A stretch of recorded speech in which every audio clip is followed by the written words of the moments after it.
বাড়িতে রোজ রোজ একই ব্রেকফাস্ট বা টিফিন খেয়ে যদি একঘেয়ে মনে হয় তাহলে অবশ্যই বানিয়ে নিতে পারেন সুজির মিনি উপমা বলস। কিভাবে বানাচ্ছি চলুন দেখে নিই। তার আগে বলি, আমি মৌমিতা, আমার স্বাদের সন্ধান কুকিং চ্যানেলে আপনাদের সবাইকে স্বাগত। প্রথমে কড়াইয়ের মধ্যে 1 চামচ তেল গরম করে তার মধ্যে 1/4 টিস্পুন হিং দিলাম। তারপরে দেব 2টো কাঁচা লঙ্কা কুচি। একটু ফ্রাই করে নেওয়ার পর 1 চামচ গ্রেট করে রাখা আদা দিয়ে দিচ্ছি।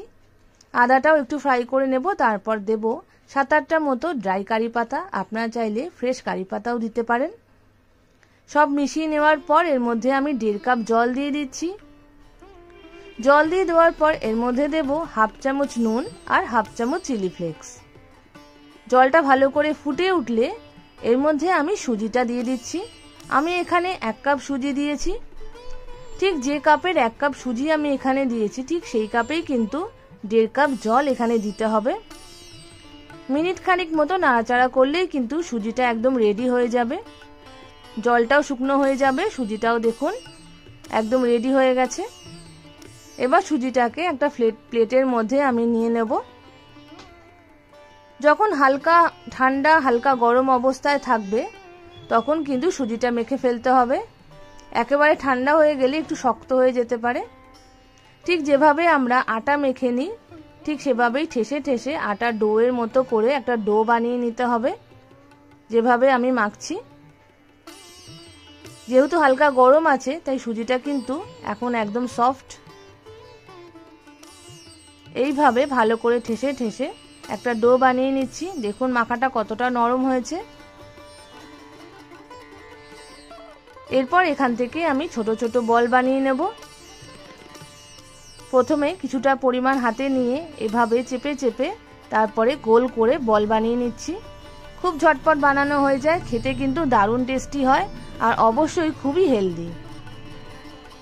ঠিক এভাবে আমি আরও একটা বল বানিয়ে দেখাচ্ছি। একই পরিমাণ নিলে বলগুলো মোটামুটি একই রকম দেখতে হবে।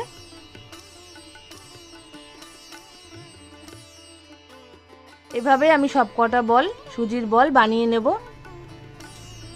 বলগুলো বানানো হয়ে গেছে। এবার একটা বড় বাটির মধ্যে 2 কাপ জল দিয়ে তার উপরে এরকম ঝাঁঝরিওয়ালা একটা বাটি বসিয়ে দিলাম। আপনারা চাইলে বয়লার থাকলে বয়লারেও করতে পারেন।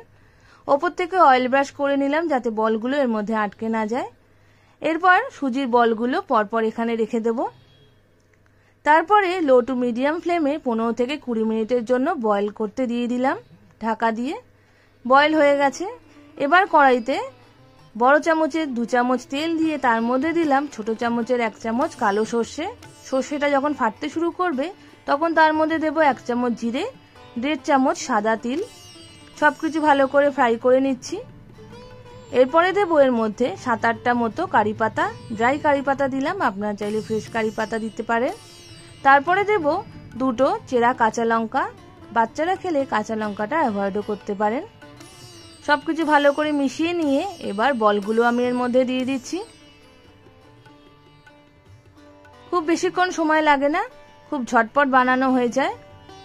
সবকিছু ভালো করে আবারও মিশিয়ে দিচ্ছি বলগুলোর সাথে। এখন আমি এর মধ্যে দেব 1/2 চামচ নুন। আপনারা চাইলে সামান্য চিনিও দিতে পারেন, একটা হালকা মিষ্টি মিষ্টি স্বাদ আসে। নুন দেওয়ার পর সবকিছু ভালো করে মিশিয়ে নিচ্ছি। ওপর থেকে কুচি করে রাখা ধনেপাতা দিয়ে একটু নাড়াচাড়া করলেই রেডি হয়ে যাবে সুজির মিনি উপমা বলস। গ্রিন চাটনি, রেড চাটনি, যেভাবে খুশি পরিবেশন করতে পারেন। বাড়িতে অবশ্যই বানিয়ে আমাকে কমেন্ট বক্সে জানাবেন কেমন হয়েছে। আমার রান্না ভালো লাগলে আমার চ্যানেলটাকে লাইক, শেয়ার এবং সাবস্ক্রাইব করবেন। বেল আইকন ক্লিক করতে একদম ভুলবেন না। দেখুন কতটা সফট হয়েছে, খেতেও কিন্তু দারুণ দারুণ টেস্টি হয়েছিল। অবশ্যই বাড়িতে বানাবেন। আজকের মতো এই অবধি, আসবো অন্য কোনো রান্না নিয়ে। নমস্কার।